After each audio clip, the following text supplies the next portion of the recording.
हाँ मैं अच्छा, पढ़ा। का जीवों में जन्म पहला पाठ है। पहले पाठ में कुछ बता दिया हमने आपको। जीवों में जीव की जन्म की परिभाषा, जन्म की आवश्यकता, जन्म क्या है और उसके बारे में जन्म की विधियां, जन्म कितने प्रकार का होता है, लैंगिक जन्म और अलैंगिक। अरे चुप रही ना, मैम बोलवा दो। सुनो,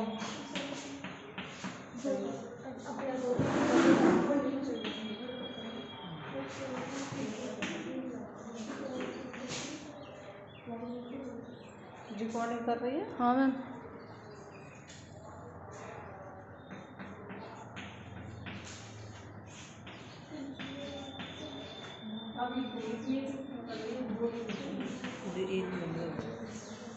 विखंडन विधि मुकुलन, बीजाणु द्वारा खंडन और कायिक प्रवर्धन द्वारा।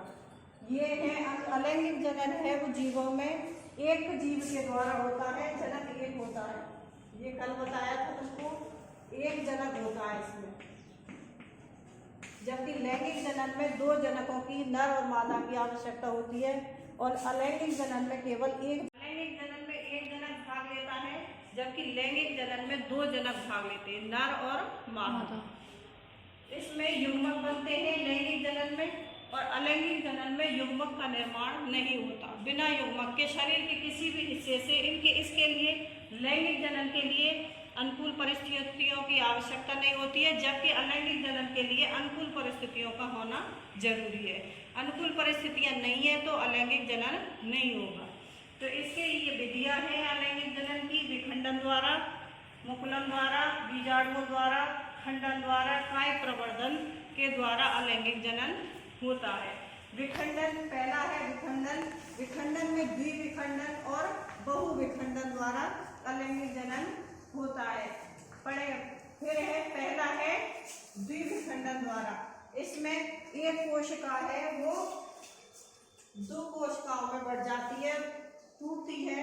विखंडन का अर्थ है टूटना। विखंडन का मतलब है टूटना। एक कोशिका है वो टूट करके दो भागों में या दो जनक एक कोशिका, अब जैसे ये सारी विखंडन की क्रियाविधि है वो एक कोशिकीय जीवों में होती है, एक कोशिकीय प्राणियों में होती है विखंडन की। और एक कोशिकीय कौन कौन से हैं, इसके उदाहरण हैं यूग्लिना, पैरामीशियम, अमीबा। इनमें ये विखंडन की क्रिया होती है। विखंडन में एक कोशिका है, जैसे अमीबा का उदाहरण लेते हैं। अनियमित संरचना होती है अमीबा की, बीच में केंद्रक होता है और ये इसमें जीव द्रव्य है। तो एक कोशिकीय प्राणी है अमीबा। अमीबा में जनन विखंडन होगा। विखंडन से दो पुत्री कोशिकाएं बनेंगी। इस तरह से दो पुत्री कोशिकाओं का निर्माण होता है, केंद्रक और द्विद्रव्य बन जाते हैं। इस तरह से ये मात्र कोशिका या जनक कोशिका, और एक जनक कोशिका से विखंडन द्वारा दो जनक कोशिकाओं में होता है। पहले केंद्रक का विभाजन होता है, फिर इस तरह से ये अंदर की तरफ फर्रो या खांच का निर्माण, जो कि तुमको बताया होगा 11वीं क्लास में। कोशिका विभाजन, कोशिका झिल्ली किस तरह से टूटती है, एक तो पट्टिका विधि द्वारा और एक खांच विधि द्वारा। तो ये इसमें खांच विधि द्वारा कोशिका झिल्ली दो भागों में टूट जाती है। पहले केंद्रक अलग अलग हो जाते हैं टूट करके, फिर ये कोशिका झिल्ली टूट करके नए दो जीवों का निर्माण करती है। एक कोशिका से दो पुत्री कोशिकाएं बन गई। इस तरह से फिर ये बनाएंगी दो दो कोशिकाएं, और ये प्रक्रिया सतत चलती रहती है। इसलिए अमीबा को क्या कहते हैं, अमर कहते हैं। ये कभी मरता नहीं है। अमीबा है या एक कोशिकीय प्राणी है, वो अमर है। जो कि इनकी जो मेन कोशिका है उसका सारा मटेरियल आगे पहुंचता रहता है और ये कभी मरती नहीं। दो भागों में विभाजित तो हो गई लेकिन मरी नहीं। तो इसलिए इसका उदाहरण है अमीबा का कि ये अमर प्राणी है। कहा जाता है कि अमर कौन है, ऐसा जीव कौन सा है जो अमर है, कि अमीबा है वो अमर है। इस तरह से ये द्विविखंडन दो भागों में, तो इस तरह से दो भागों में टूटता जाएगा और नई संतति कोशिका का निर्माण करता जाएगा। ये द्विविखंडन की विधि है।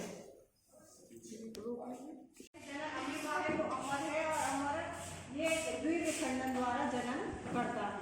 दूसरा है बहुविखंडन द्वारा। इसका सबसे अच्छा उदाहरण है क्या, प्लाज्मोडियम।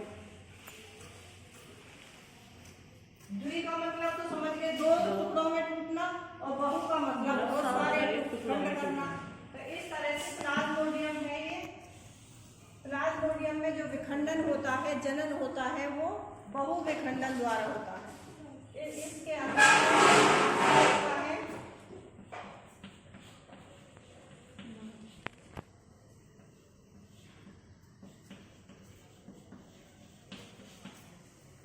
इसमें केंद्रक है, पहले केंद्रक बढ़ जाएगा कई भागों में,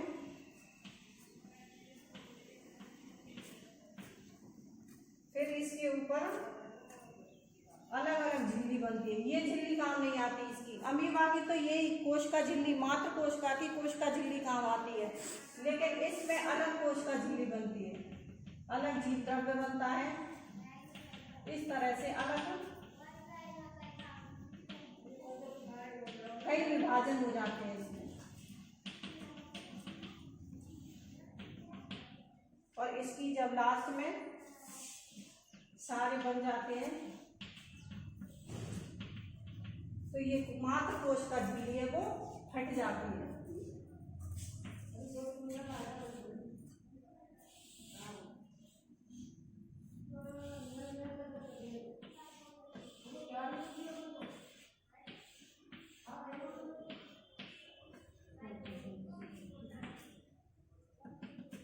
और ये नई प्लाज्मोडियम को जन्म देती है। बहुत सारे खंडों में टूट करके नए प्लाज्मोडियम बनाना, ये बहुविखंडन द्वारा होता है। इसका उदाहरण है प्लाज्मोडियम। पूछा जाता है पेपर में कि प्लाज्मोडियम में जनन होता पाया जाता है, कैसा पाया जाता है? प्लाज्मोडियम में अलैंगिक जनन पाया जाता है। कैसा? अलैंगिक जनन। अलैंगिक में भी कौन सा जनन पाया जाता है? बहुविखंडन द्वारा।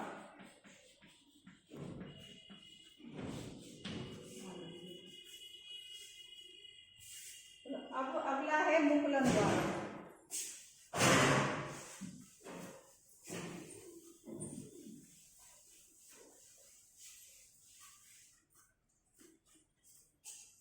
मुकुलन द्वारा जनन है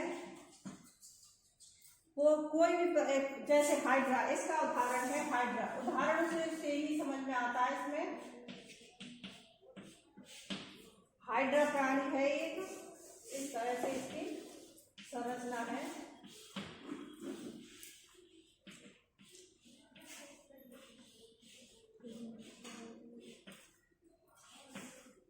तो हाइड्रा में क्या होता है, एक बर्ड जैसी, बर्ड यानी कलिका,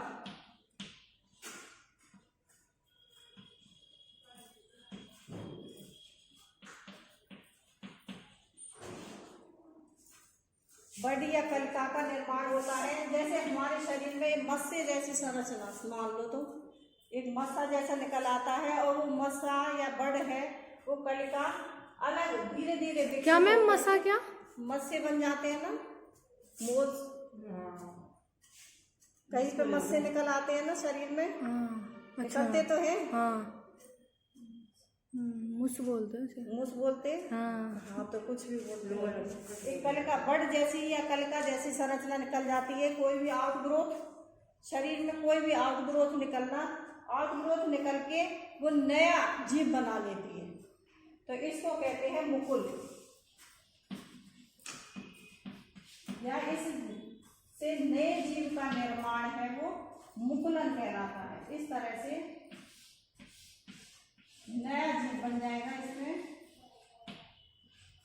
नया हाइड्रा पैदा हो जाएगा। मनुष्य में थोड़ी ना बनता है, मनुष्य में नहीं बनता। ये सभी क्रियाएं हैं सूक्ष्म जीवों में पाई जाती है।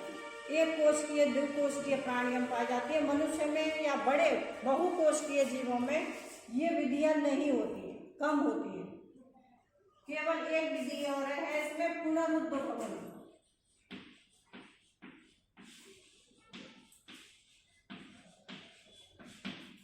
मनुष्य में ऐसी अलैंगिक जनन होता ही नहीं है। मनुष्य में सारे जनन ही है, ये सूक्ष्म जीवों के या छोटे जीवों के हैं अलैंगिक जनन के उदाहरण है वो।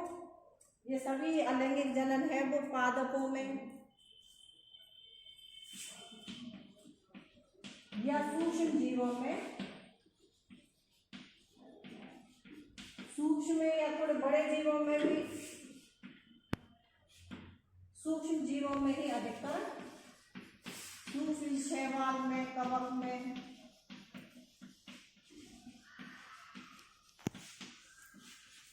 इनमें पाया जाता है अलैंगिक जनन।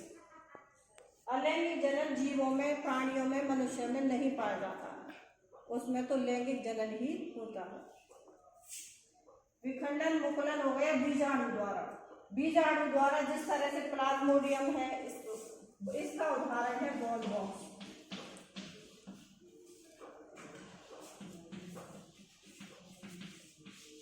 बॉल बॉक्स के अंदर है वो गहरी झिल्ली होती है, कवर्ड। जब ये जनन अनुकूल परिस्थितियां आती हैं तो इस कवर्ड को वो ट्रिपल लेयर बना लेती है, तिहरी स्तर बना लेती है, त्रिस्तरीय बना लेता है। तो इसको कहते हैं पुटी भवन।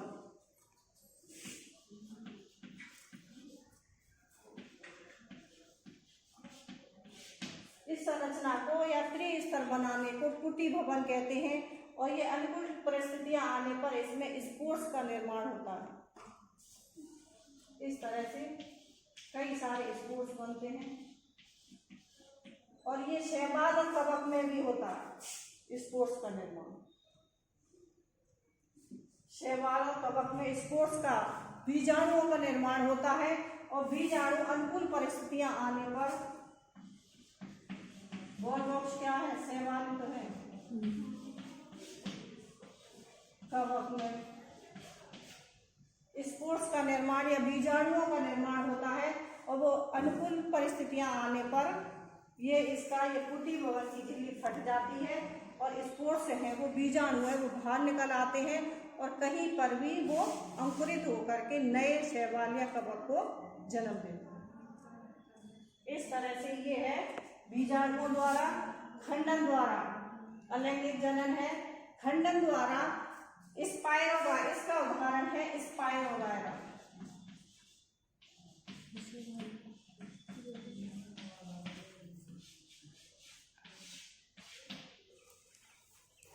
इसमें है रिबन शेप में या कोशिका पूरी जो पादप है, ये खंडन की क्रिया भी किसमें होती है, पाद शैवाल में, कवक में। इसमें दो भागों में टूट जाता है। स्पाइरोगायरा दो भागों में टूट करके और नए पादप को, नए स्पाइरोगायरा को निर्माण करता है। कायिक प्रवर्धन है। कायिक प्रवर्धन ये पादपों में, उच्च विकसित पादपों में पाए जाते हैं कायिक प्रवर्धन। इससे पहले थोड़ा सा इसको पढ़ लो, पुनरुद्ध भवन। पुनरुद्ध भवन की क्रिया का सबसे अच्छा उदाहरण है प्लेनेरिया।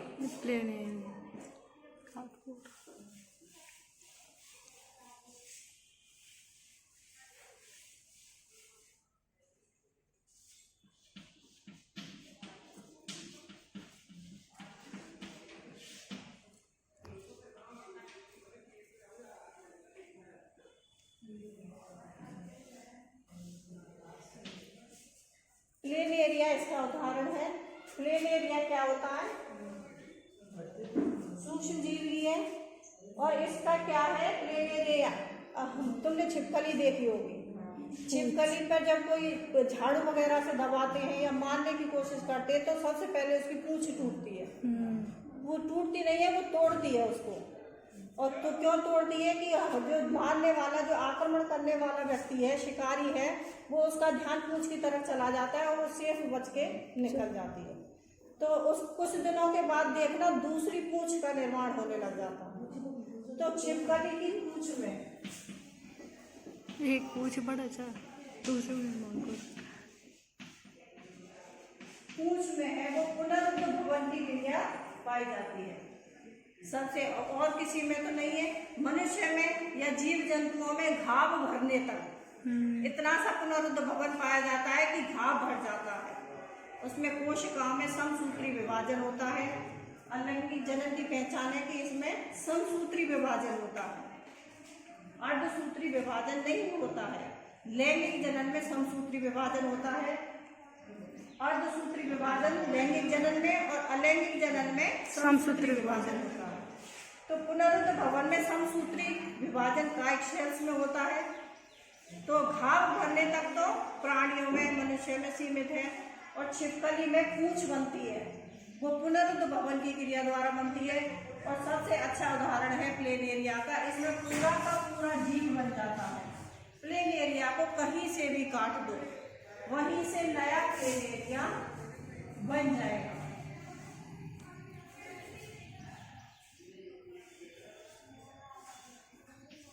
इस तरह से कहीं से, यहाँ से काट दो, यहाँ से 3 टुकड़ों में काट दिया तो 3 प्लेनेरिया बन जाएंगे।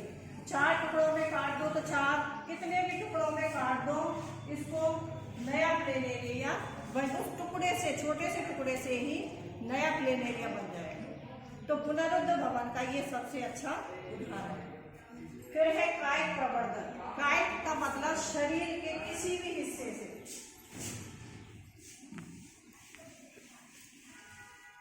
कायिक प्रवर्धन अधिकतर किसमें पाया जाता है?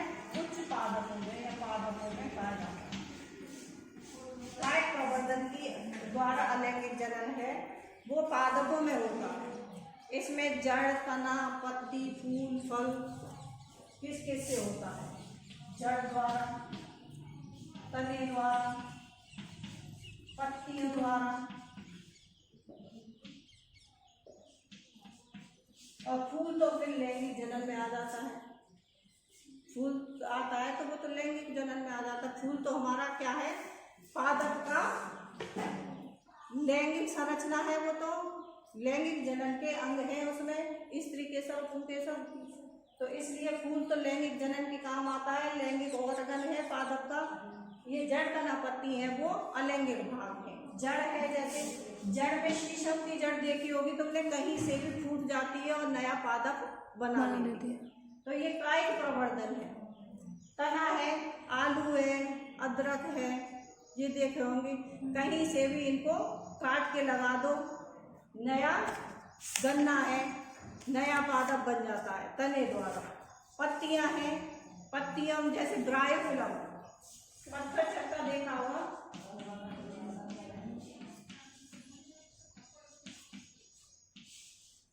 या पत्थर चट्टा पहले यहाँ लग रहा था, जो लौबी थी उसमें लग रहा था। उस पत्थर चट्टे की पत्ती डाल दो, पत्ती उग जाती है। पत्थर चट्टे की पत्ती से नया पादप बन जाता है। तो ये पत्तियों द्वारा कायिक प्रवर्धन। कहीं से भी तने की कटिंग लगा दो, चमेली की है, गुलाब की है, कई कनेर की है, तो इनकी है वो तने द्वारा कहीं से भी तने को काट के लगा दो, नया पादप विकसित हो जाता है। तो इस तरह से ये कायिक प्रवर्धन है। ये सारी है हमारी वो अलैंगिक जनन की विधियां हैं। अलैंगिक जनन पूरा हुआ, कल पढ़ाएंगे हम लैंगिक जनन।